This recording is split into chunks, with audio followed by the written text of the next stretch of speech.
This is your hand range, or the boxing range. After the boxing range, we get into what's called the trapping range. So the first concept and principle we have to understand are the 5 ranges that can occur in a street fight.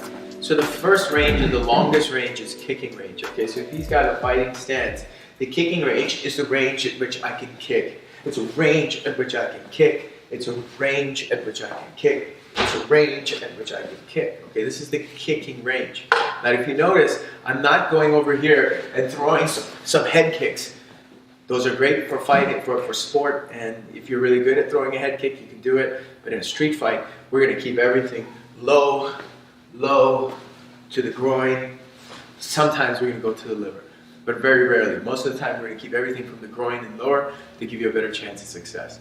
So this is your kicking range, okay? Now, one step in from the kicking range is your boxing range, or your hand range, a range at which I can fire my eye jab, I can go strike the balls with an open palm, I can back fist the face, get down low. This is your hand range, or the boxing range.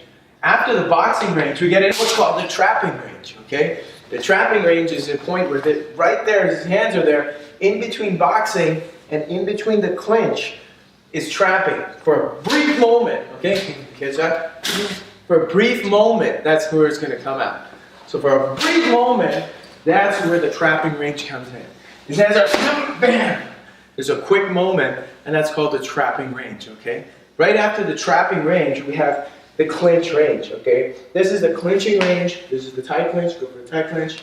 There you go. Tight clinch over here. This is the clinch range, all right? Also in the clinch range, or the standing grappling range, we have the wrestler's pummel. Okay, so the wrestlers pummel the body. The ties go for the neck.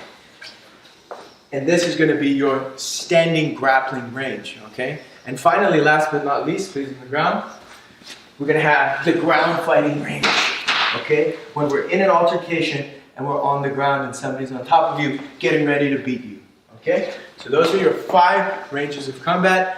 You have your kicking range, you have your punching range, you have your trapping range, you have the standing grappling range, or the clinching range, and then you have the ground fighting range. So it's very important that we understand that all 5 ranges are there, and we need to be able to adjust to those ranges, because in a snap you can go from kicking to the ground, especially when you're fighting multiple opponents.